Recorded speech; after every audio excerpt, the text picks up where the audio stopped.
It's Sunday morning, and we are talking about a subject that permeates every day of the year, and it's called Christ Mass.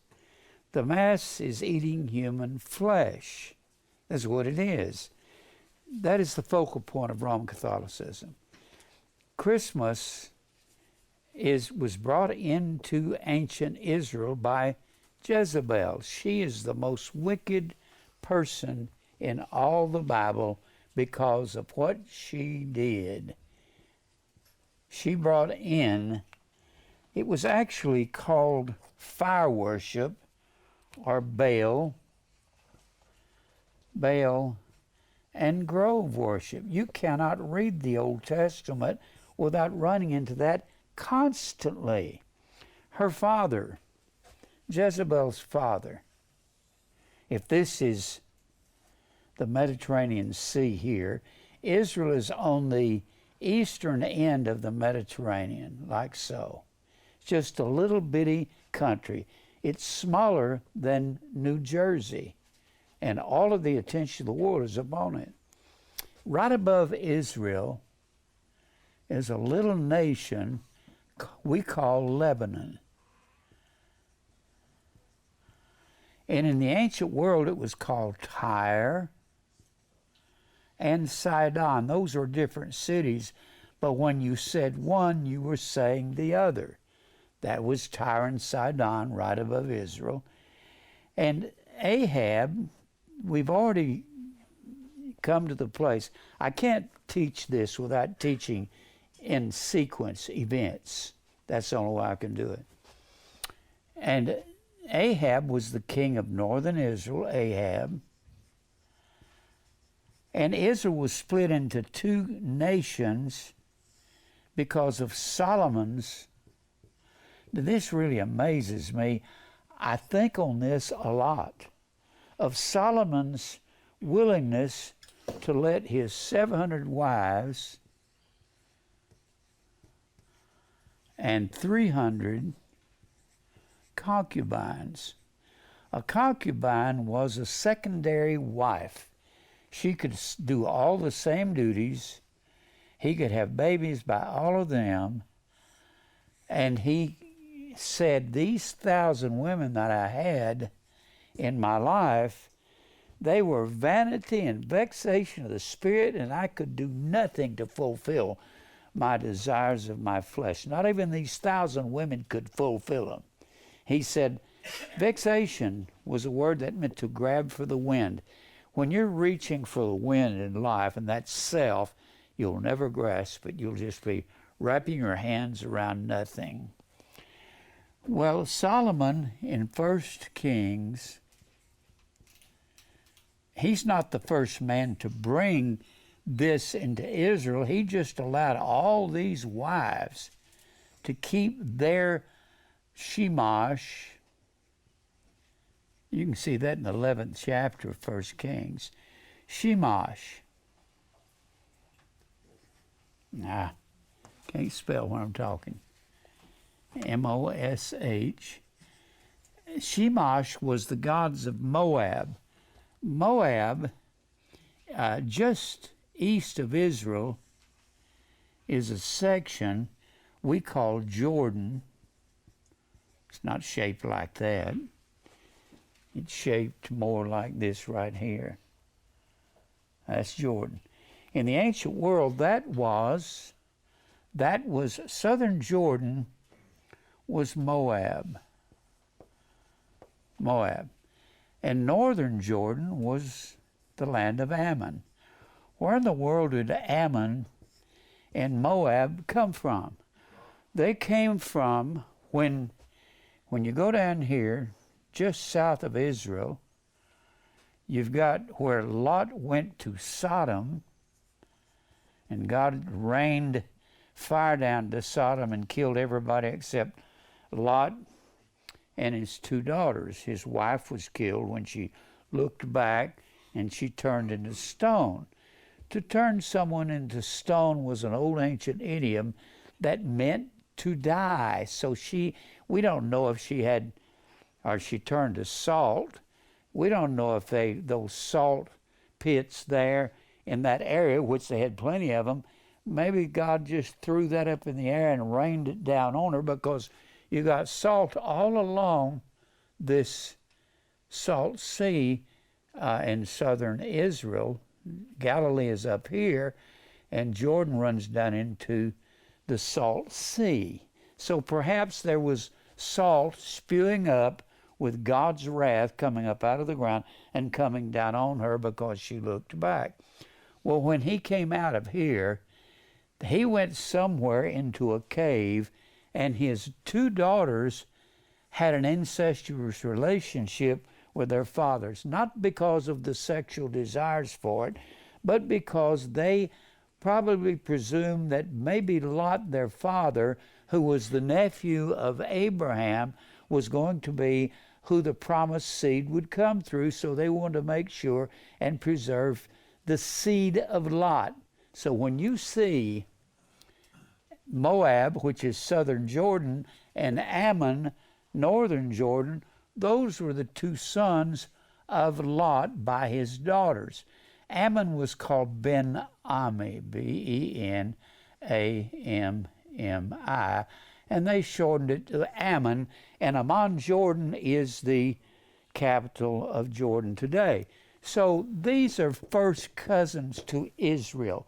Usually Jordan is not coming on to Israel like Syria, or like Lebanon, or these other pagan peoples to destroy them. That's like a brother there, Jordan. So anyway, where was I? I was going somewhere. So Jezebel was the daughter of Ethbaal. Ethbaal means with Baal, is what it means. So Jezebel was the daughter of Ethbaal, and his palace was right here, nearly on the border of Israel. And Ahab happened to have a palace up here in Jezreel, which is up here near the border of Lebanon, or Tyre and Sidon.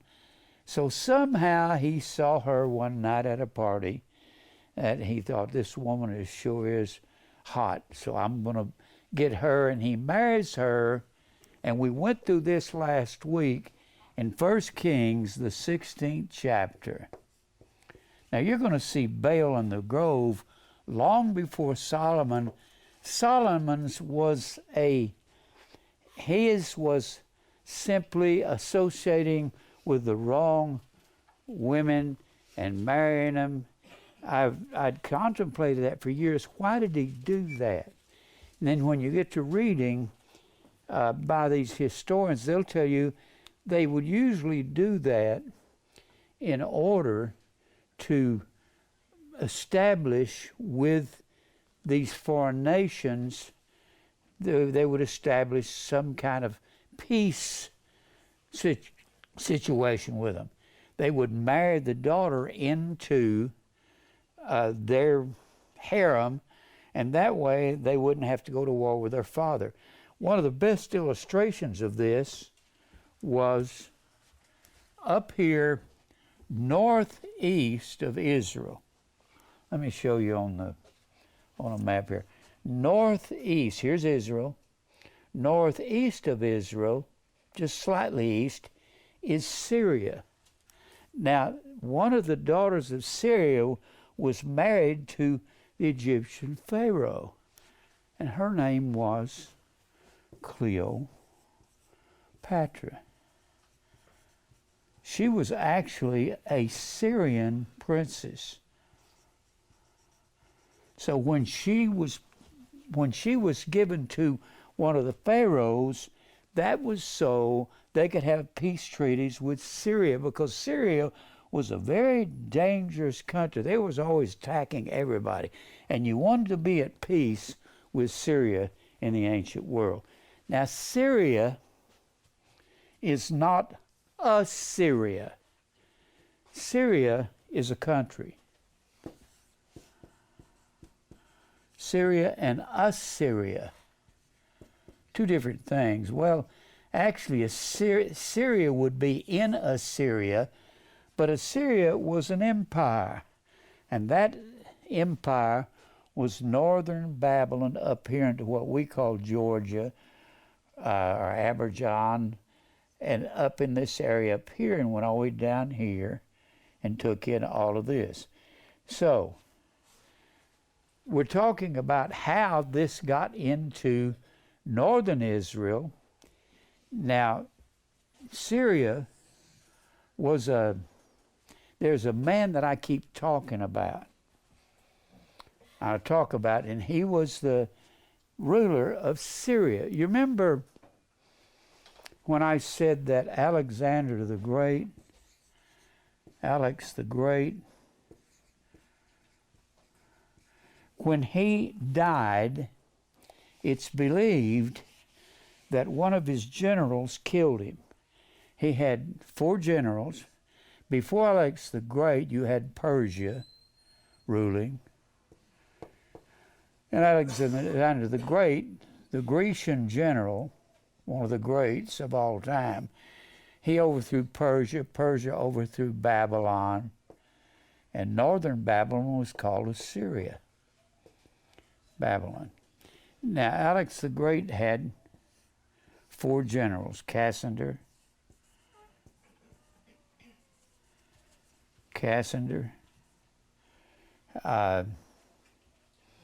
Seleucus,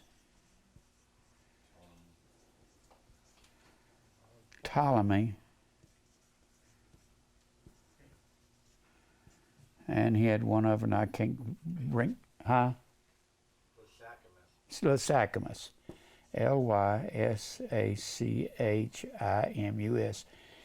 And each one of these generals, when Alexander the Great died, they got a portion of his empire. Seleucus got the lion's share. And he is the one that started and began Syria as trying to overcome and become an empire on its own. So Syria was the empire of Seleucus. Whenever you see a Seleucian, Cleopatra's called a Seleucian princess that married into Egypt. And so when Solomon marries in 1 Kings, in 1 Kings 11th chapter, the daughter of Pharaoh was one of his wives. A-H. Pharaoh's daughter was one of the wives of Solomon. So he was trying to keep peace. Solomon didn't have to do that to have peace in Israel. What did he have to do to have peace in Israel? Obey God, that's all. Deuteronomy, the 28th chapter tells us, if you're obedient to me, you'll go against your enemy 1 way and they'll flee 7 ways. Evidently, Solomon forgot about that. Solomon is an enigma to me. I don't even understand. How can he go to God in 1 Kings, the 3rd chapter, God comes to him, says, Solomon, I want you to build my temple. And Solomon says, I am just a child. I know nothing. I don't know how to rule this thy so great a people. Give me wisdom.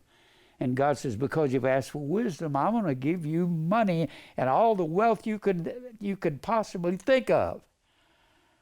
And then so he builds the temple. In 1 Kings, the 9th chapter, he finishes it. And he finishes the temple then. And then in 1 Kings, the 11th chapter, he marries all these women and lets them keep all of their gods. Don't ask me why.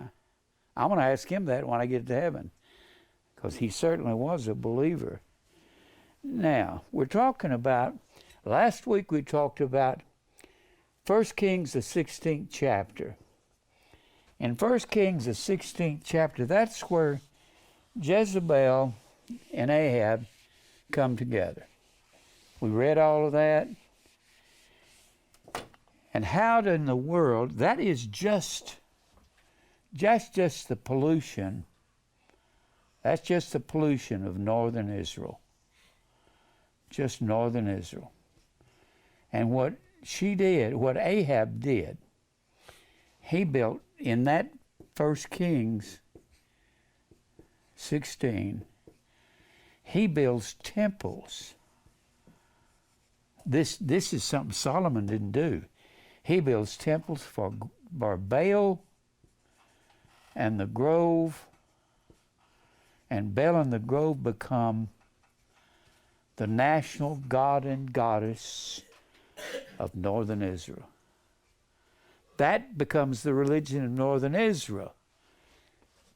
That's why when God says, if you go after any of the gods, I'll send the sword, the famine, the pestilence, and then I'll send the beast to carry you into captivity. After about 500 years, I'll keep sending the sword, the famine, the pestilence. And they'll come against you. And one of the biggest enemies of Israel was Syria. Syria's had the same name for ages, for thousands of years. The city of Damascus, the capital city of Syria, is considered the oldest city in the world as far as cities is concerned. In fact, you can remember one of the things they got involved in, I don't know how to do this, just kind of throw it at you from the top of my head. One of the worst things they got involved in, when God says, I'll send famine, first he said, I'll send the sword. And when I send the sword, that will be people like Syria coming in. Those people were bothering Israel constantly. Never did let up on them. In fact, you remember me talking about Ben-Hadad? Remember Ben means son of. Hadad. Ben-Hadad, there were several Ben-Hadads. Ben-Hadad 1, Ben-Hadad 2, Ben-Hadad 3, and so forth. It was like Caesar, a king. And Ben-Hadad was always attacking Israel, or Syria was attacking Israel constantly. At one point, Syria attacked Israel, and I want to show you how this thing connected together. God says that I'll send the sword, but the sword doesn't mean they'll come in and cut you to the ground. If you're not obedient to me, they'll come against you one way, and you will flee 7 ways. That's what he said in the 15th verse of that 28th chapter of Deuteronomy.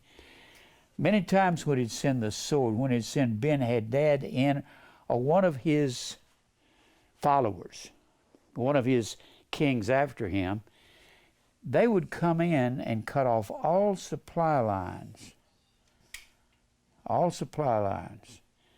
And they might let them sit there for 6 to 8 weeks where they were starving and they had no food.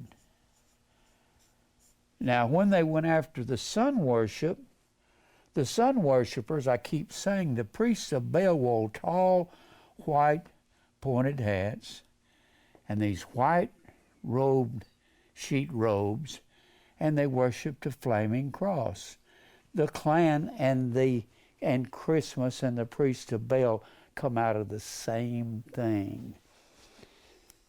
The Ku Klux Klan, Ku Klux, K-U-K-L-E-X, or U-X. Ku Klux is the word circle in the Greek. It's the circle clan. The circle had to do with the sun. That was the sun worshipers. Whenever you have the halo behind the heads of someone, that is the sunburst, and that had to do with the sun. And you see somebody, their head is here, and the sun is behind them. That means that's a picture of the sun god, or the circle clan. Now, when he would send the sword, he would block off all avenues. This is how God would have their enemies torture them till they ran completely out of food, and their children would start dying of lack of food, and then they would start eating their children. And God told them he was going to do that. Now the priests of Baal ate human flesh from their altar. They would pass their children through the fire. They still do that among the Druids. This is a ritual that the Druids do. They will go down to a beach. They will have a fire on the beach, and then they would have their children jump through the fire. Certain ones would be given a piece of cake. You would draw a piece of cake out of a hat or something, or out of a basket, and the one that got the black piece of cake, that's where you would get the word blackball. Whenever you blackball somebody from a lodge or something, they would draw that out, and that is when that person had to jump through the fire. But that was a ritual with the Druids. They actually burned their children in the fire in the Old Testament. They would pass it. And one man named Manasseh, who was one of the kings of southern Judah, Manasseh, I can't even spell. I need to write it down. Manasseh. Manasseh, there's several Manassehs in the Bible. It was a common name like John or Bill today. Manasseh was a king in 2 Kings, the 20th chapter. He was a king of Judah. He was the most evil king that walked after paganism of any kings that was ever before him. And I thought when I read this, he caused his children to pass through the fire. When they passed through the fire, they would kill them in the fire. They would go to a place just southeast of Jerusalem, if this is Jerusalem. And you can find this in various places in the Bible. They would go southeast of Jerusalem to the valley of Tophet. If this is Jerusalem right here, they'd go down here to Tophet. They say that Tophet comes from the word Toph. Toph. Now, Christmas goes back to all of this, the fire worship. Toph means drum. And they say they would drum the drum so loud when they would take their children and put them on the altars of down there in Tophet. That was where the Israel worshiped Moloch. Moloch was the sun god of the Ammonites, northern Jordan. That was the sun god, and they would worship Moloch. They would burn their children in the fire, and the same day, according to Ezekiel, the 23rd chapter, they would go back to Jerusalem and offer an offering to God. What in the world are they thinking of? Well, it's kind of like America. They'll go out and offer their children in the fire. Do we offer our children in the fire? Yeah, to drugs and to sexual promiscuity and everything else, and that's the fire that'll destroy them. And we offer our children in the fire, and then they go to church and try to serve Jehovah God on Sunday and listen to some boring preacher. They don't tell them anything. And if you go to Isaiah, the 30th chapter, you can see, look over there. Sometimes I don't know what to do other than to tell you these things and just go and read some of it. Look at Isaiah 30. And at the very end of it, we're going to look at Tophet. Isaiah 30. I can't lay all of it out all at once, but Isaiah 30 will tell you here. In Isaiah 30, this is the same chapter where he says, the people of Israel say to God, he says, first of all, in the first verse, woe to the rebellious children, talking about Israel, they're going after fire gods. Isaiah is prophesying before Jeremiah. He's prophesying to northern Israel about their bringing in all of these idol gods, this grove and Baal and so forth. Woe to the rebellious children, saith the Lord, that take counsel, but not of me, that cover with a covering, but not of my Spirit. They're not baptized with the Spirit or the truth. They just cover themselves up with a pseudo covering, with a false covering, that they may add sin to sin. Look down here in verse 8. This is what Israel says to the prophet Isaiah and to other prophets. Now go and write it before them in a table, note it in a book, that it may be for the time to come forever and ever, that this is a rebellious children, lying children. Talking about Israel, not talking about pagans. Lying children, children that will not hear the law of the Lord. And verse 10 reminds me of American preachers, which say to the seers, a seer was a soothsayer, it was a future teller, that say to the seers, see not, don't tell us what you see. And unto the prophets, prophesy unto us right things, speak unto us smooth things. Prophesy deceits to us, deceive us, lie to us, tell us lies. That's what the preachers are doing today when they preach this easy Jesus, this easy gospel. Let's get on down to the end of the chapter. Now, look at verse 31. For through the voice of the Lord shall the Assyrian be beaten down. Now, Syria is going to carry northern Israel away into captivity, and God is prophesying their destruction here. Which smote with a rod, they came in and destroyed Israel with a rod. And in every place where the grounded staff shall pass, which the Lord shall lay upon him, it shall be with tabrets, with harps, and the battles of shaking will he fight with it. God's going to tear Syria into the ground for what they're going to do to Israel, even though he ordered it. Now look at verse 33. For Tophet, southeast of Jerusalem, is ordained of old. Yea, for the king it is prepared. He hath made it deep, and a large pile thereof is fire and much wood. The breath of the Lord like a stream of brimstone doth kindle it. God kindles Tophet. He's the one that got it all started. And they were eating their children, passing their children through the fire. They would be so hungry when these armies would come in and cut them off. He says, if you're going to serve these priests of Baal, which they eat human sacrifice from their altars. They eat sacrifices from their altars. You talk about eating your family, I'll show you what eating children is like. I'll make you eat your own children. Look over at 2 Kings, the 6th chapter. 2 Kings, the 6th chapter. Israel is at war with Syria. 2 Kings, the 6th chapter. Look at verse 24. I've talked about Ben-Hadad many times.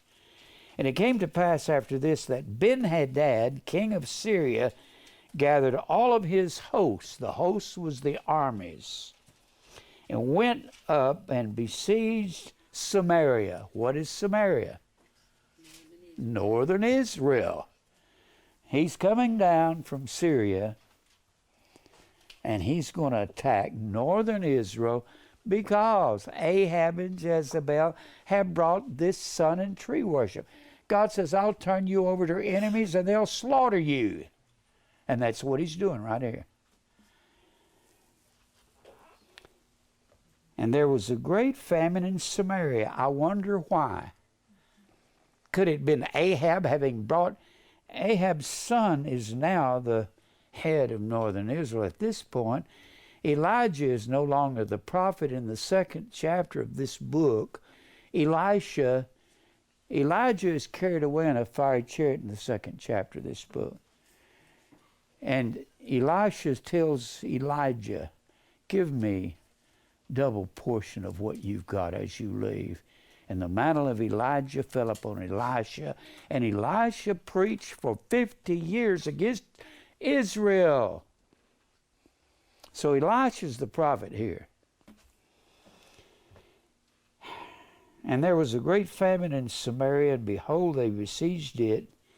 And an ass's head was sold for 80 pieces of silver. What they're trying to say, an ass's head was an unclean animal, and just the head was sold for more than a slave. What for? They're going to eat it. Good grief. And the fourth part of a cab of a dove's dung for 5 pieces of silver. Just a little piece of dove's dung, because they're going to be so hungry, they're going to be willing to eat the dung of the doves.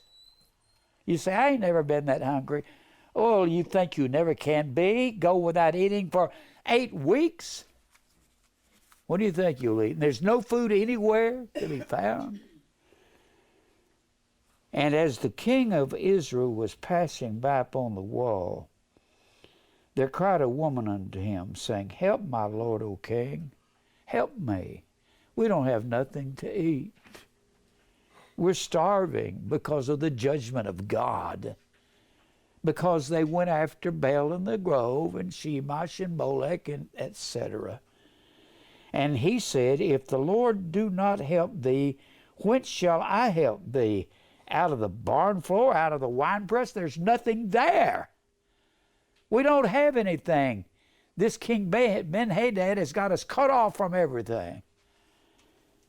And the king said unto her, now Jehoram, I believe it's Jehoram at this point, is king of southern Judah. This is the son of Ahab. Ahab's been dead. We killed him off last week. This woman said unto me, Give thy son that we may eat him today, and we will eat my son tomorrow. The children are already dead in the siege. They don't have anything to eat. Now this is what Christmas ended up with in the Old Testament. So we boiled my son and did eat him. And I said unto her on the next day, Give thy son that we may eat him. Now she's hid her son from me, and she won't let me eat him. I had a lady say, well, I never heard of Israel eating their children. I'm sorry, that's what they did with this Christmas thing. That's how bad God hates it. And it came to pass when the king, the son of Ahab, heard the words of the women, that he rent his clothes and passed by upon the wall, and the people looked, and behold, he had sackcloth within upon his flesh, and he's mourning. That's what sackcloth was for. And then he said, God do so to me, also to me, if the head of Elisha the son of Shaphat shall stand on him this day. Elisha, you crazy man, it's not his fault, it's your father Ahab that brought this into Israel. You did it. You and your family, you evil, wicked man. And he's going to let's blame the preacher for telling the truth. Right? Let's say it's Jim Brown's fault. But Elisha sat in his house, and the elders sat with him, and the king sent a man from before him. But ere the messenger came to him, he said to the elders, See ye how this son of a murderer, talking about the king of Israel, this Jehoram is the son of Ahab, who was a killer. Him and his wife Jezebel killed the prophets. And this king Jehoram is the son of a murderer, hath sent to take away mine head. Elisha's sitting there going, man alive. You did it. Your father did it. I didn't do it. This is the judgment of God for your fire and tree worship. How serious do you think Christmas is? Look, when the messenger cometh, shut the door and hold him fast at the door. Is not the sound of his master's feet behind him? And while he yet talked with him, behold, the messenger came down unto him. And he said, Behold, this evil is of the Lord. This evil is of God. God said he would bring it on Israel if they went after any other gods. And they've gone after Baal and the Grove and Shemosh and Isis and Osiris and Amun-Ra and the rest of the gods of Egypt and the gods of Syria. Boy, you ought to underline that with a red letter. Behold, this evil, these women eating their children. I told you I would do that, God said. I'll kill your young ones. I'll have, when these Assyrians and these Babylonians come in, you pregnant women, I'll have your babies, I'll have your bellies ripped up, your babies pulled out of your stomachs, and their brains dashed out on the streets of Jerusalem. You had no pity for me, I have none for you. What should I wait for the Lord any longer? Look at Jeremiah 19. I don't have any plans. I'm just kind of going from one place to the other. And I don't know any way to, I can't give you the Old Testament all at once. Look at Jeremiah 19. God says, if you go after these other gods and do the things, and he's talking about them burning their children in the fire in Tophet over here in Jeremiah the 19th chapter. He'll tell you all about it. Thus saith the Lord, verse 1, Go and get a potter's earthen bottle and take of the ancients of the people and the ancients of the priests, and go forth into the valley of the son of Hinnom. The valley of the son of Hinnom was that valley just southeast of Jerusalem. It went from east to west. Valley of Hinnom. There was a short word for that, Gehenna. Gehenna was another term for hell, because those fires down there in Tophet, they didn't die. They were permanent fires, flaming, and they came out of northern Israel, or out of what we call Lebanon or Tyre and Sidon. The home of Tyre and Sidon was Babylon. The two most prominent fire worship was Babylon on the Euphrates River and Tyre and Sidon up here. Up here. Tyre and Sidon and Babylon. Those are the two places in the Bible, Isaiah 14 and in Ezekiel 28, where you find the leaders of these two places, Tyre and Sidon and Babylon.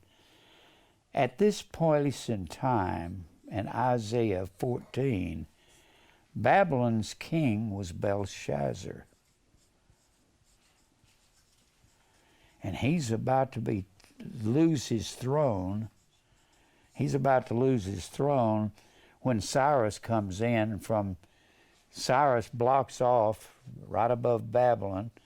Cyrus is the king of what we would call Iran or Persia. And Babylon was on the Euphrates River, and Belshazzar was the king of Babylon. And the king of Persia at this time was not Belshazzar, but was Cyrus. And so Babylon says we can't be conquered. So they had the Euphrates River running through them and around them, and the river protected them. They said, we can't be conquered. Our walls of our city are around 380 feet high. You can't get to us, Persia. Nobody can get to us. They had one weakness, the river. So Cyrus comes up, puts a diverting dam on the Euphrates River, diverts the river out here into the Arabian desert, and you can put all the water you want in the Arabian deserts, millions of square miles, millions, probably hundreds of millions of square miles in this Arabian desert. And you can put all the water out there you want to out of the Euphrates. So Cyrus blocks up the Euphrates. You can find this in Herodotus' history, or you can find it in the 44th and 45th chapter of Isaiah. You can read about how he diverted the river and dried up the river Euphrates, ran it out here, took his armies, walked down the riverbed, walked up, opened, the two-leaf gates were open that went down to the river where women could go down and wash their clothes. And the river was dried up. They walked in the two-leaf gates, and there is Belshazzar parting with the instruments of the house of the Lord that had been carried away by Nebuchadnezzar. And Cyrus said, "You're under arrest. Fall upon this man, kill him." And Belshazzar died that night, and you can see his story. You can see the end of Babylon in the 13th chapter of Isaiah, the 50th and 51st chapter of Jeremiah. You can see it throughout the Old Testament when Babylon went down. Babylon went down when Persia came in and conquered them under Cyrus. Now, where was I here? All right. I want you to look here at the 19th chapter. It's going to tell about them eating their children. Go forth into the valley of Hinnom. I was talking about Gehenna, another name for hell. By the entry of the east gate, and proclaim there the words that I shall tell you, and say, Hear ye the word of the Lord, O kings of Judah. Jeremiah's preaching only to Judah because northern Israel has been carried away in 722 BC. Southern Judah is the only remaining thing during the time of Jeremiah. Hear ye the word of the Lord, O kings of Judah, and inhabitants of Jerusalem. Thus saith the Lord of hosts. But when it says, Thus saith the Lord of hosts, God says, I'm about to pronounce judgment on you. I will bring evil upon this place, which whosoever heareth it, his ears shall tingle. God says, I'm going to bring judgment upon Judah because of you have... Why Judah? Because if I've got time this morning, I'm going to show you how this entered into, this system entered into, if you've got Israel, you got northern Israel. Well, let me put it like this, like it's on my map. Northern Israel, southern Judah. They were the same nation, just split into two kingdoms. And you had Saul, David, and Solomon in the United Kingdom when it was one kingdom. Under Solomon it was split in two because of all of his wives and so forth. Then it's Solomon's son. The kingdom has to come out of Judah. The king has to. The scepter will not depart from Judah. There in the 49th chapter of Genesis. The scepter will not depart from Judah. Scepter belongs to the king, nor a lawgiver from between his feet until Shiloh comes. Shiloh, a term for Shiloh is shalom, or peace, or Christ, until he is come. So you've got the kingdom starting to split. You got Rehoboam. You can see it here. Rehoboam, Abijah, Asa. Rehoboam, Abijah, Asa, and Jehoshaphat. Rehoboam. I have to put this on the board so you can see how all this came down into southern Judah. This Bel in the Grove. This Christmas system. Rehoboam, Abijah, and it will call it Abiah in the New Testament, A-B-I-A, Abijah, and then you've got Asa, Jehoshaphat. Jehoshaphat is one of my favorite kings. I really love Jehoshaphat. I like to see him in heaven and say, why did you run around with Ahab? I don't understand that. Jehoshaphat, Jehoram. I'm not particularly interested in these other kings up here before. You can find most of these kings above Ahab. You can find Nadab through Omri in the 15th chapter of 1 Kings. You can find Jeroboam. I don't need to go into that story. That'll be half the message. Jeroboam brought the golden calf into Israel as a way of keeping the kings from going back to southern Judah and join up with southern Judah. But these kings right here, Nadab through Omri, are going to be found in the 15th chapter of 1 Kings. Nadab only has about one verse given to him. He wasn't very important at all. And they're always trying to overthrow each other and kill each other here. When you get to Ahab, he was a contemporary of Jehoshaphat. When Jehoshaphat's ruling down here, Jehoshaphat's ruling, Ahab ruling in northern Israel. Ahab's ruling in northern Israel at the same time Jehoshaphat's ruling. Ahab marries Jezebel from up here in Tyre and Sidon, and she brings her gods, Baal and the Grove, and in the McClintock Strong, when you look up Hercules, it'll tell you this was the Tyrian Baal, or the Baal of Tyre, was called Hercules. Hercules was nearly in every system. It was in Rome, it was in Babylon, it was in Israel, in the form of Baal.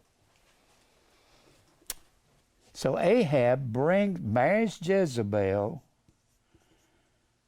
That's why I keep saying she is one of the most evil women in the Bible, because everything God was told Israel not to do, they did it through Jezebel. Jezebel we think of as some movie or some song.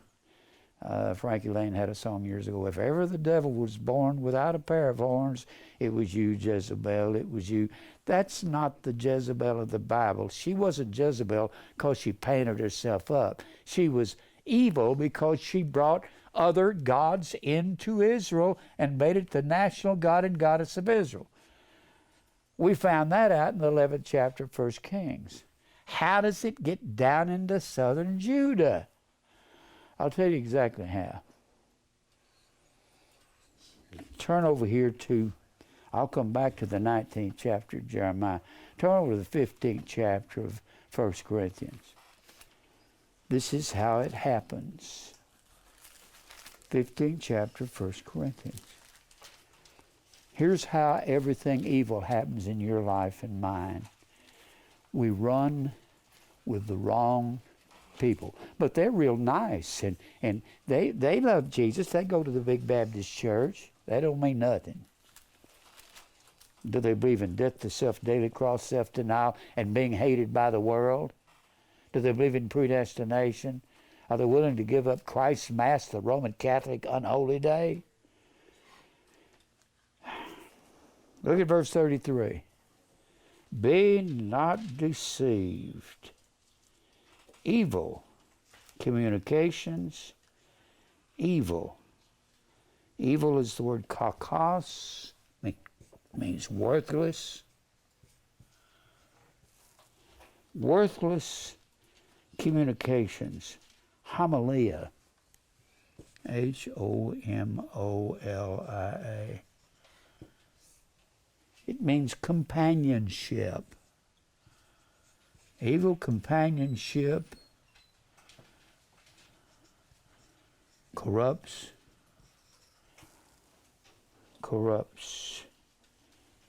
Phthero. I love that word. Thero. It means rots. It rots your morality. It makes it rotten. Corrupts good. Ethos. That word ethos means ethics. You have no ethics when you run with the wrong people. They will corrupt you. They will mess you up. And the reason southern Judah got corrupt, one of the best men in the Bible, Jehoshaphat, a godly man, he had the Bible read throughout all of Israel. He did not want to corrupt himself, but he thought like I have thought in the past. Well, if I run around with this guy Ahab came to him and said, help me go fight Ben-Hadad up here in Syria. He's wanting to overrun me, and I need your help. I need your help, Jehoshaphat. Jehoshaphat, let's go. I said this last week, but he said, let's go find a prophet. This kind of prophet of God. And Ahab said, but if you get a prophet of God, they don't like me. They say bad things about me. I guess so. You're a murderer. Jehoshaphat, you have no business running around with him. Great day in the morning. So they find the prophet Micaiah. Mikaiah. Michaah. Micaiah says, go ahead, go into battle. He said, if you go into battle, when you come out, you won't be coming out because Israel will not have a king any longer. You're going to die, Ahab. And he turns to Jehoshaphat and said, I told you they don't say good things about me. Well, you have nothing good about you. You're a killer. You murdered Naboth. You put your approval on your wife killing the prophets. What do you do with him? So Ahab, he finally convinces some of the priests of Baal to give him a good word. You go into battle and you'll be okay. He puts Micaiah on bread and water and puts him in jail for telling him the truth. Well, Ahab gets into battle. I said this last week, one of my favorite stories, how that Ahab tells Jehoshaphat, let's me and you change outfits so they'll think I'm you and you're me. You don't want to do that. They're going to battle so they can kill Ahab. Well, these Syrians catch up to Jehoshaphat in Ahab's clothes.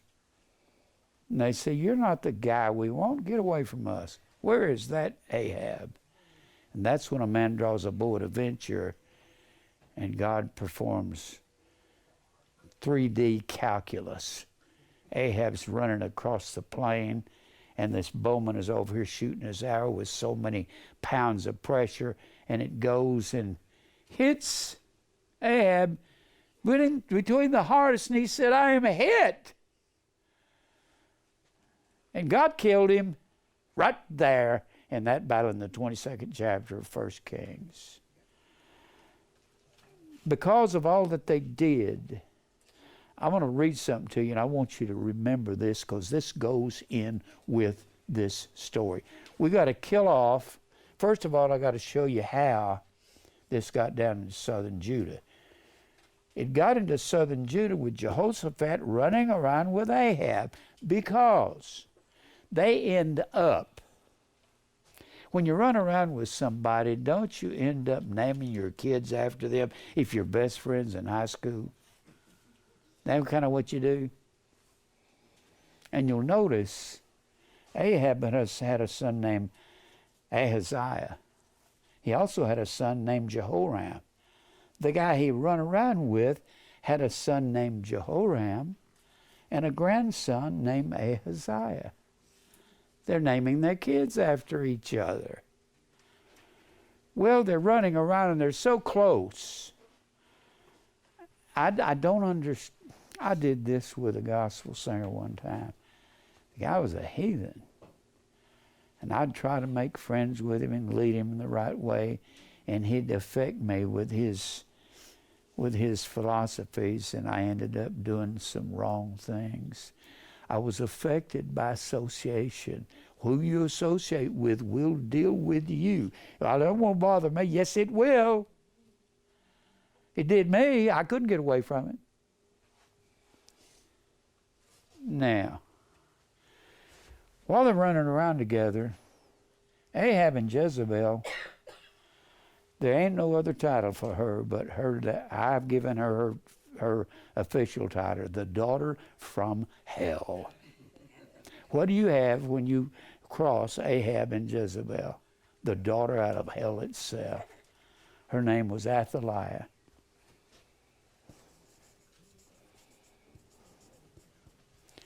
When you see her on a chart, you see her on this chart right here. Athaliah, as soon as Ahaziah dies, Jehoram, her husband, dies, she says, I want this kingdom for me. So she goes out and has all the seed royal. That means anyone that can be heir to the throne of southern Judah. What else do you think she's going to do when she comes down to southern Judah? She marries Jehoram, the son of Jehoshaphat, a godly man, except his association with Ahab has caused his son to marry the witch of the north. She comes down, brings her gods down, and says, I want this whole thing for me. And she has all the seed royal killed. She's a murderer just like her mother. Except one. That's great, isn't it? She missed one. Joash. The only seed of Judah left to carry on the lineage of God in order to get it down to Jesus in the first chapter of Matthew. So he's got to be there. Without Joash, this is the same thing that happened in Genesis, the 38th chapter. When out of Judah has to come the king. Has to come out of Judah. Well, Judah marries Judah has a son that marries this woman Tamar. Now, Tamar is a common name. That was also the name of one of David's daughters that got raped by his son, Ammon.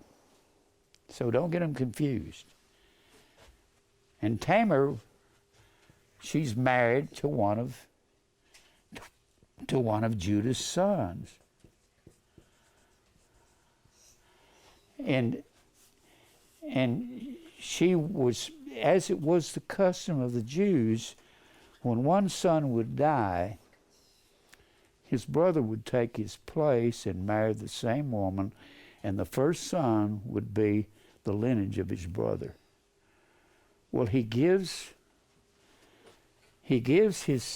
Judah gives his son, Onan, the wife, Tamar. But Onan, upon copulation, the sexual acts, he withdraws from Tamar and says, I'm not giving my seed to any other person but me. And God says, you've crossed my path now, and he killed him. And then he had another son he didn't give to, and God killed him. So Tamar said, we got to preserve the seed of Judah, my father-in-law. So she goes out into a place where harlots were prone to inhabit in an area. And Judah, out there looking for a harlot, they weren't exactly sinless.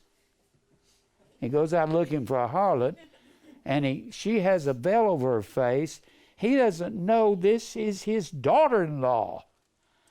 So she plays the harlot, not for sexual reasons. She plays the harlot to preserve the seed of God. To preserve Judah.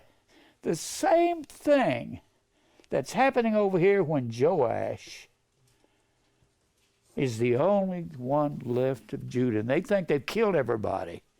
She thinks, Athaliah thinks I've killed them all. Well, Tamar goes out, plays the harlot, brings Judah into her little place. They have a sexual encounter, and she's pregnant. But she's preserved the seed of Judah.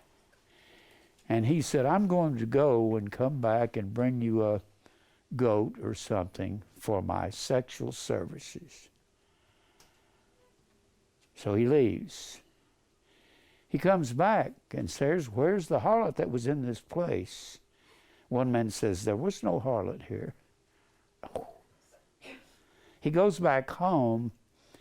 Someone comes and tells him, Tamar, your daughter-in-law is pregnant. That's a death sentence. She has gotten pregnant. Here's hypocrisy at its height. She's gotten pregnant? Yeah, it was by you.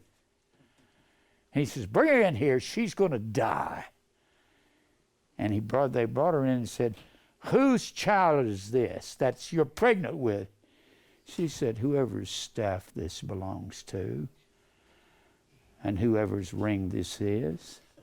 He went, oh God, I have sinned. And that is two places where Judah's seed has remained through Tamar's pregnancy and through Joash's. That's the one that Athaliah didn't get to.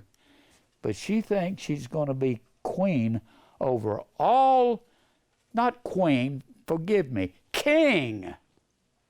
She's going to rule Israel. But Joash is there. You can see her. So when all of this was through association, Ahab was in northern Israel. He's right up there on the border of Tyre and Sidon. This is everything that Christmas is about. It's about her bringing it into Israel. I keep saying it's the same thing. I hope y'all can understand this. It's a lot of information. But let me say this real slow. I don't know I've never had anybody come up to me and comment to me about it. This is the Mediterranean Sea. It was called the bottomless pit, the place of no knowledge. Nobody had any knowledge of God except Israel here on the eastern end of the Mediterranean. This was the pit, Abussos, Abussos, that's the word bottomless pit. Comes from bathos, means a place of great knowledge. The alphabet negates the word, it means no knowledge. And that's the word bottomless pit. Every time you find it in Revelation, it doesn't mean a pit that doesn't have any bottom in it. It means a place of no knowledge. Nobody had knowledge of God until God extended the gospel to the Gentiles in Acts 2. This is about the Gentiles coming to the light. Only Israel had the knowledge of God. Now, so through Tamar, through her pregnancy, and through Joash, this woman, Jezebel, with her daughter Athaliah, pollutes all of Israel with this sun and tree worship. I've said this before. I've said it 500 times. Revelation 17:5. I hope you can understand this. That Babylon When I say Babylon, I'm not talking about just a city. I'm talking about the spiritual devastation of the world. The Bible says all idolatry. Babylon was the mother of harlots. Harlot is the word ido. Harlot means idolatry. Idololatreia. It comes from ido, meaning to see, and latruo, meaning to serve. What mothered all idol worship. I don't care if it was Israel during the time they were kings. I don't care if it's on some South Sea island.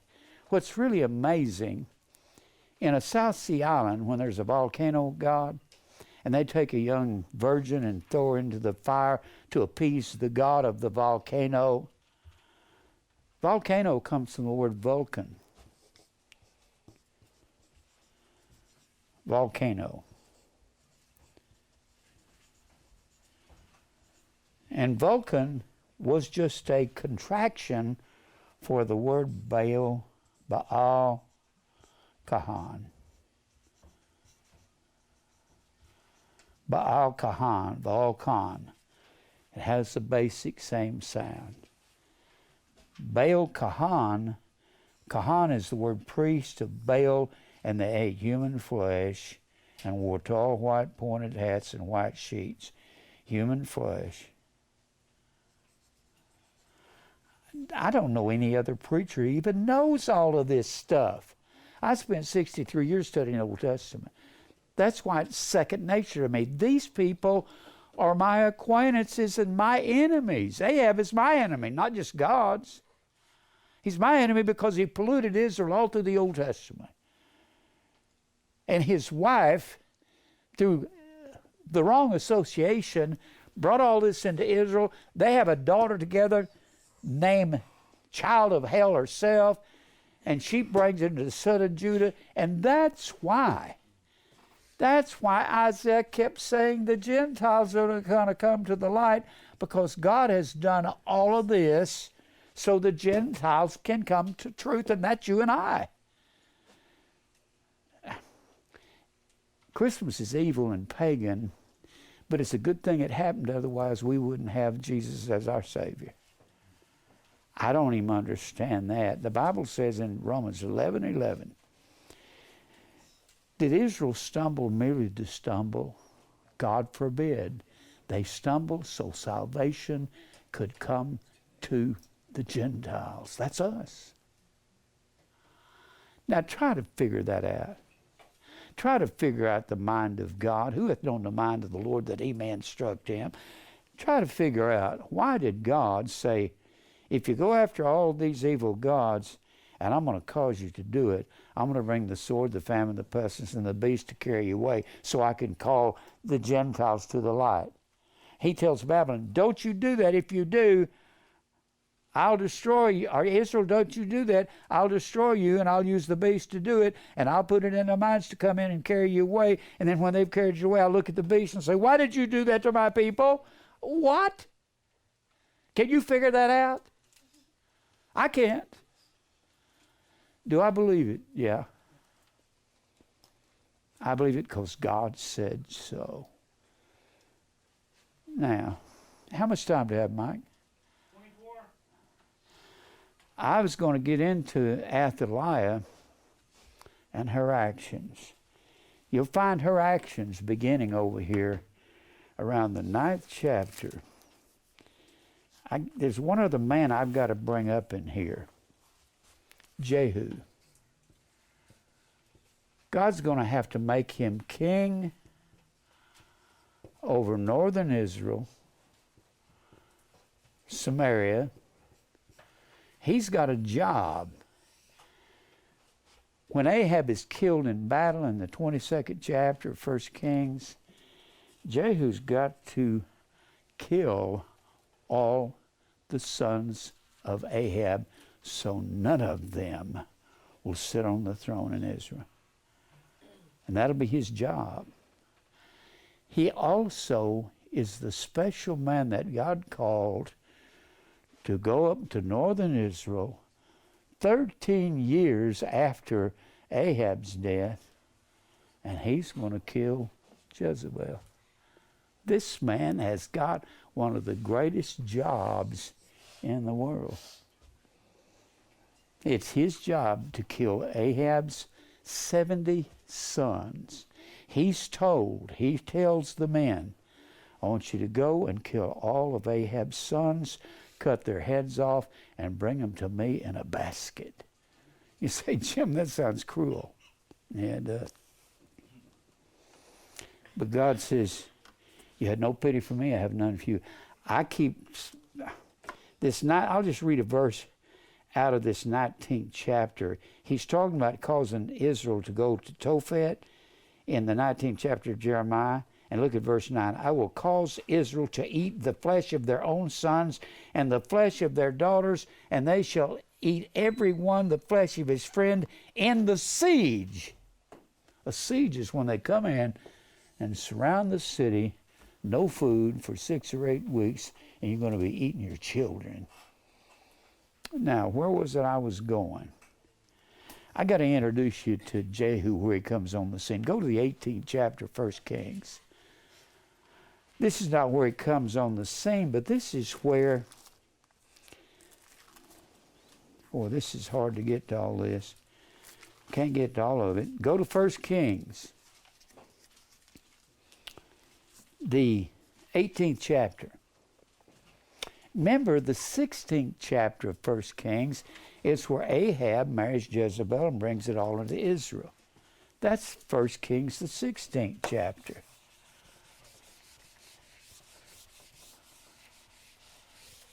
First Kings, 16th chapter.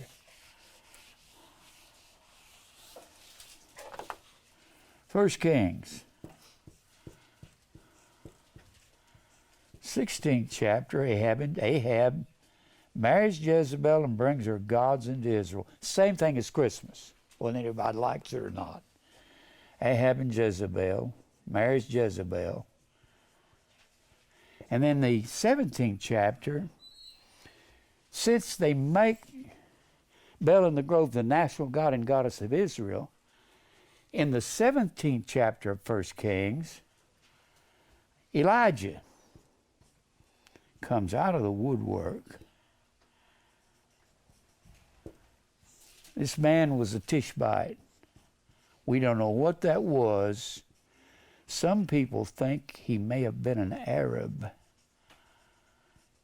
And he comes before Ahab and says, there will be no rain. You talk about famine. There'll be no rain in Israel for 3.5 years, not even dew on the ground. Hundreds of thousands of Israel people are going to die. For what? For what Ahab did in the previous chapter, bringing Christmas into Israel. So he pronounces no rain. Then he goes to a cave and stays for 2.5 years. 2.5 years. While he's in this cave, the ravens come and feed him. That's a very strange thing. Ravens were an unclean bird. Why would God call an unclean bird to come and feed Ahab? And how could they in their beaks bring him enough food to survive? Ravens was a term for a certain sect of Arabs. And if he was an Arab, they could have been coming to feed him. He stayed in this cave, comes out of the cave, and in that 18th chapter, Jezebel says this Elijah is going to pay with his life if he's not dead this time tomorrow. And so Elijah starts running. They're in the palace in northern Israel, probably up there at Jezreel, and he starts running through Israel and gets out here into the Negev desert. When he gets, we're talking about Christmas, people. This is everything that she brought into Israel. If Babylon mothered it all, then everything that Israel did was the same thing that Constantine did when he was afraid he was going to lose the empire to the Huns, the Goths, the Visigoths, the Vandals, the Saxons, the Burgundians, all of these pagans, the Visigoths. He was afraid he was going to lose it, so he said, let's bring their gods, which if they are other gods, they came out of Babylon, just like what Israel was serving came out of Babylon. Sun and tree gods, these are sun and tree gods. That's when he brought this system into Israel and renamed the Saturnalia, the Feast of Saturn, Christ's Mass. It was Pope Julius the First that gave Christmas its pagan name, Christ's Mass. Now, where was I? All right. In this 18th chapter, this is very important.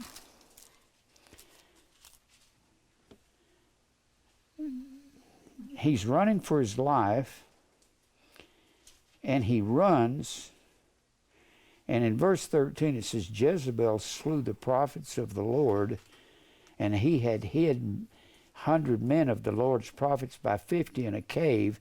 This is what this prophet says, Obadiah. This is not the Obadiah of the book of Obadiah. This is Obadiah the prophet. He was in the court of Jezebel, but he hid some of the prophets from her while she was killing them. And then he runs into Ahab. Elijah runs into Ahab. Verse 17, and it came, this, before I get down to here, Elijah's running, he finds a juniper tree, and he sits down on a juniper tree. He says, Lord, I'm not better than my fathers. Kill me. They died for you. He said, I'm not ready for you to die. I got work for you, Elijah. And look what he says to him. So he runs down into the desert. In verse 17, it came to pass when Ahab saw Elijah that Ahab said unto him, Ahab says to Elijah, this is a funny statement, question. Art thou he that troubleth Israel? Ahab to Elijah. Are you kidding?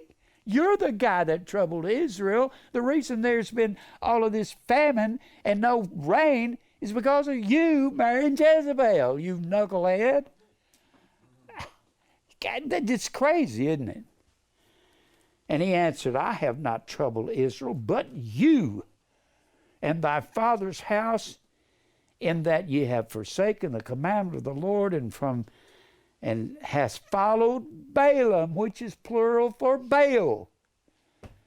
Great day in the morning. Now therefore send and gather to me all of Israel, Mount Carmel, and prophets of Baal, 450 of the prophets of the groves, and 400 which are at Jezebel's table.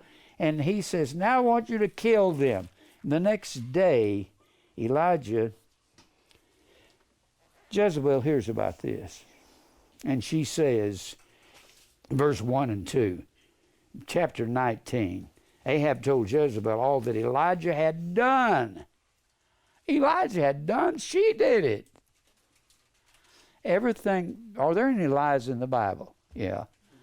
Ahab lies every time he opens his mouth.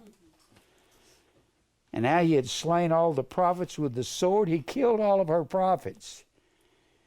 Then Jezebel sent a messenger unto Elijah, saying, let the gods do so and more also, if I make not thy life as the life of one of men by tomorrow about this time. If you're not dead about this time, Elijah, there's not a God in the sky.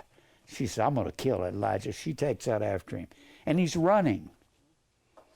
And that fourth verse says, and he himself went a day's journey into the wilderness, and came and sat down on a juniper tree, and he requested for himself that he might die, and said, it is enough.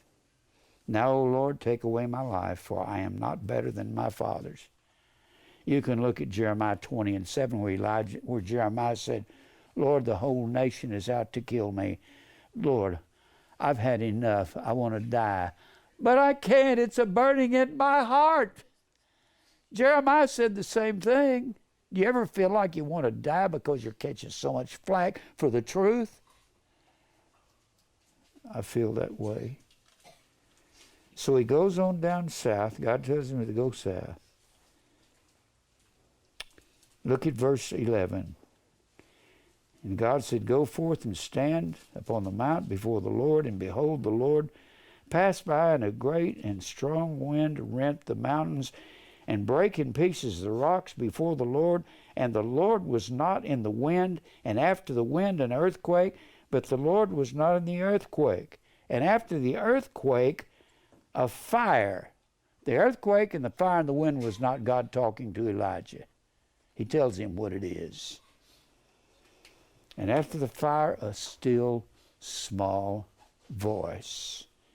He's going to tell you what the still small voice is right here. It has to do with Jehu, with Jezebel, with Ben-Hadad, the king of Syria. And he says, and it was so when Elijah heard it, that he wrapped his face in his mantle and went out and stood in the entering end of the cave.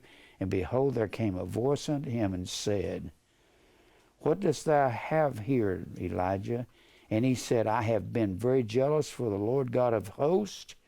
I wanted to die yesterday, and you didn't want me to. You said you had something else, and he said, I got a still small voice, and here's what it is.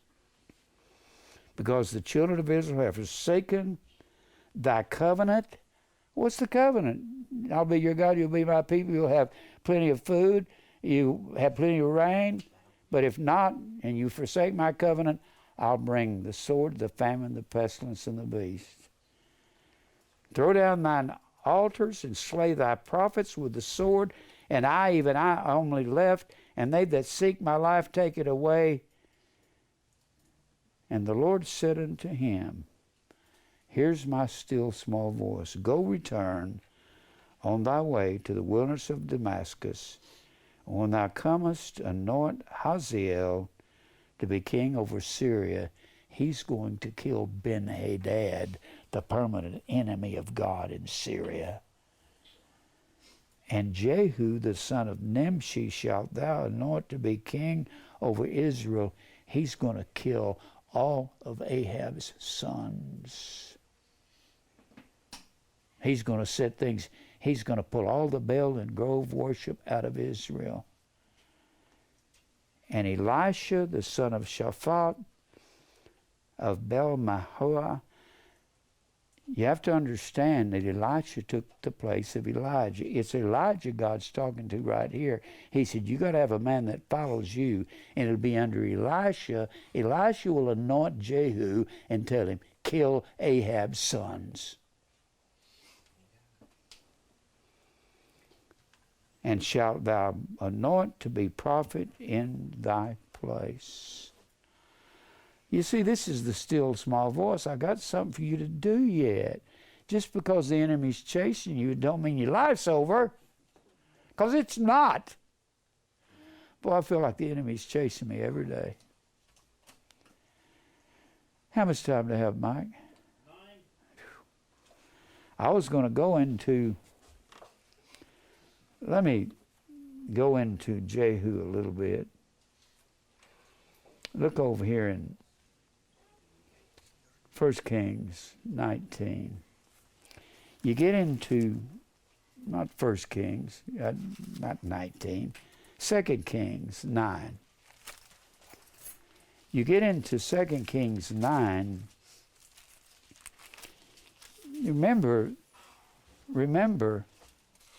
from 1 Samuel, I can't write with that. 1 Samuel to 2 Chronicles, this is the book of the Kings. From 1 Samuel to 2 Chronicles, the 36th chapter, that's all the kings of Israel. That's the story of all these men. And if you get a hold of this, you can't keep from getting a hold of Christ's Mass. Find out what it is. I don't care what John MacArthur says or any of these big famous preachers say. Christmas is paganism. It's everything. It's all this adventure that's going on over here.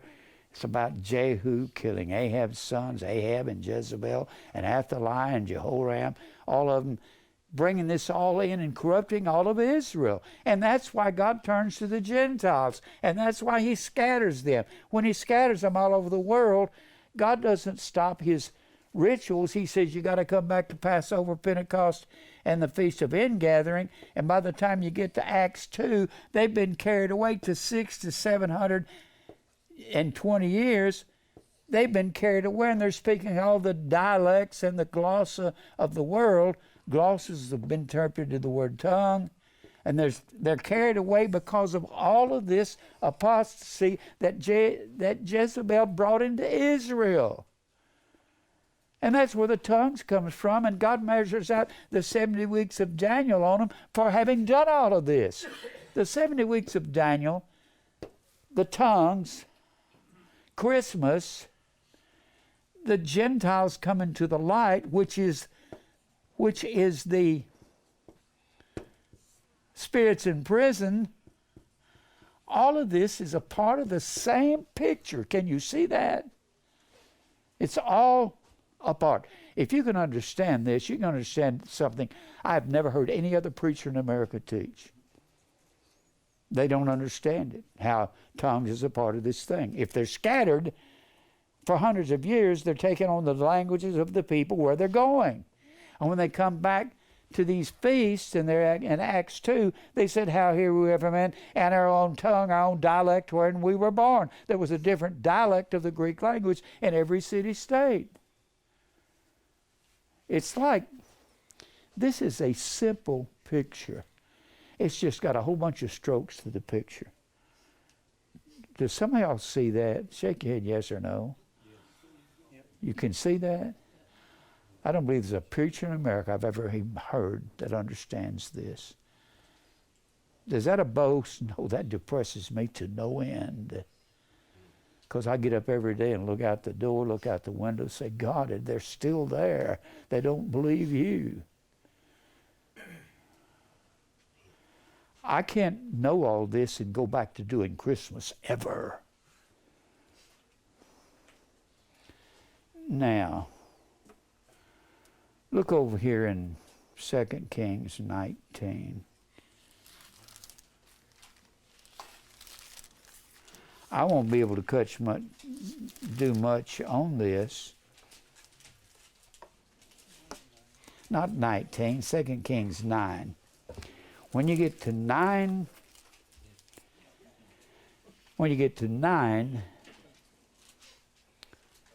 you get into 2 Kings 9, you get into Jehu. I don't know where to go from here. I got an all-day message left here. I mean, it's going to take me until 3 o'clock this evening until I even get started on it. You're going to have Jehu in 2 Kings 9 and 10, and this is where he's going to execute God's judgment. 2 Kings 9 and 10. Jehu does one of the trickiest things that's ever been done in Scripture. He says, call all the priests of Baal. He's become new king, and he's killed off all of Ahab's sons. He said, gather all the priests of Baal into the temple of God. He said, Ahab worshiped Baal a little. I'm going to worship Baal much. And he got them all in the temple. And he told his men, he said, are they all here? All the priests of Baal? Kill them! What a way to get ready. I'm going to worship Baal much. He gets them all in one building. Says, it's your death sentence. That's the way he got rid of the priests of Baal. And he got rid of, and you're going to find him in these 2 chapters, getting rid of Ahab's descendants so nobody can keep carrying on. But what's amazing to me, even after Joash, the only one that's reserved, that's left, a lot of these kings after him get evil.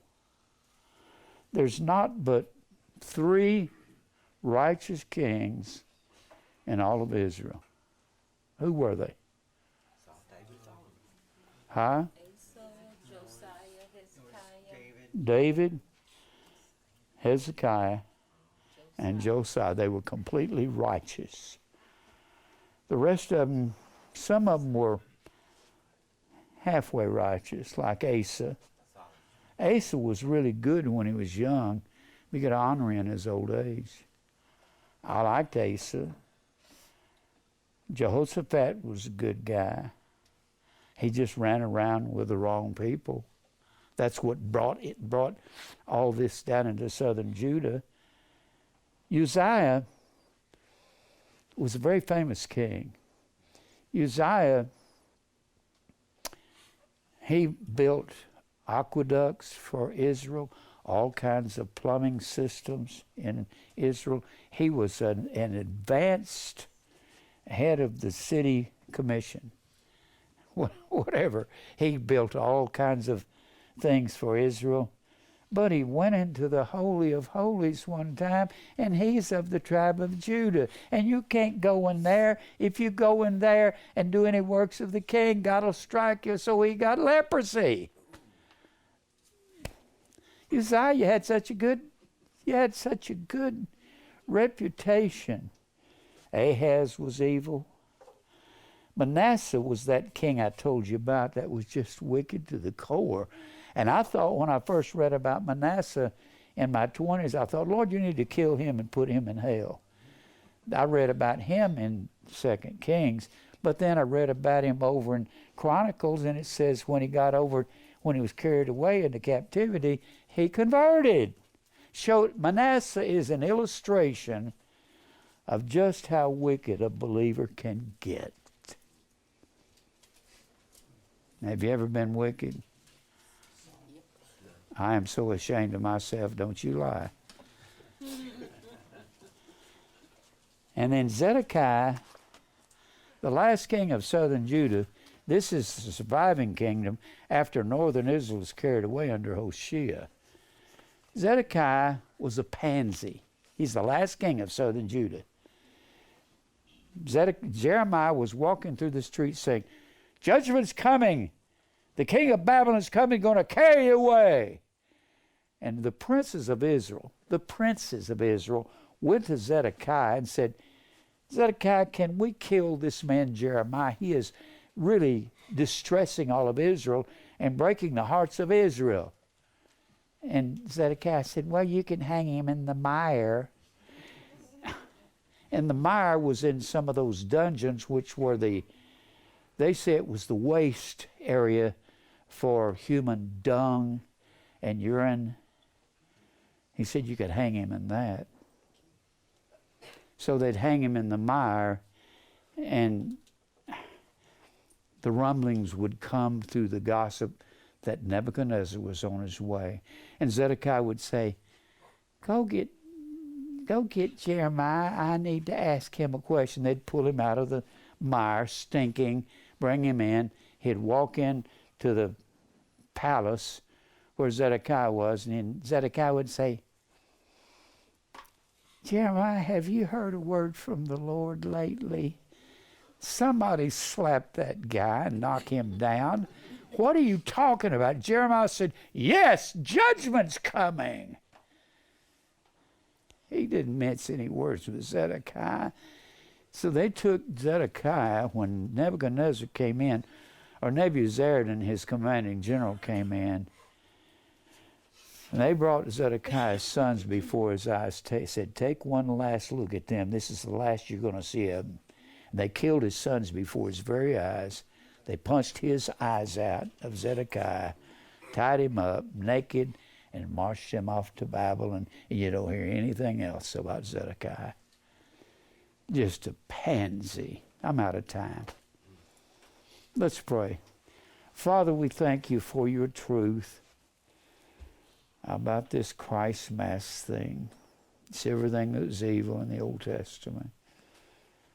Help us to see that. Lord, I pray you give me strength. I pray for my wife, Mary. She's struggling. We don't even know what to ask you for. We just know to bow to your will. Fight our battles. Lead us to your elect family. Cause us to be completely committed to you. In Christ's name we pray, amen. I meant to get to Athaliah this morning, but I didn't.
Hey, Dwayne, what you doing? I'm a Titan. We're Titans around here.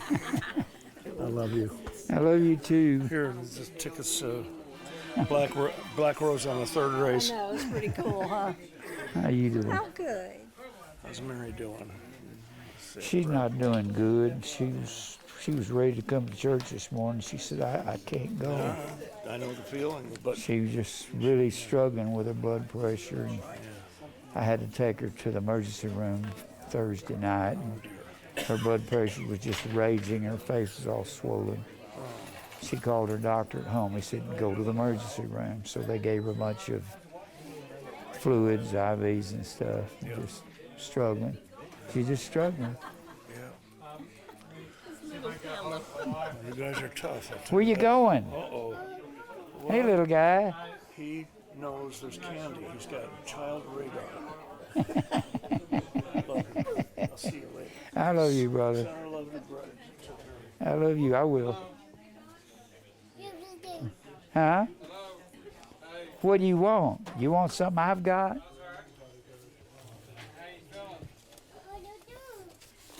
How you doing? Whoa.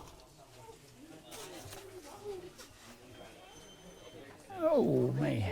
Hey, what you doing there, guy? I thought we were going to be able to sit out here. How you doing? Making it, sir. How are you making it? Still alive. Y'all want some gum? Would y'all like some gum? Okay. Come here and I'll give you some gum.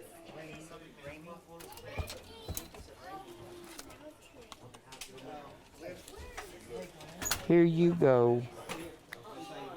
Oops. Give me a hug. I love you. Love you too. You gonna give me a hug? There you go. I love you.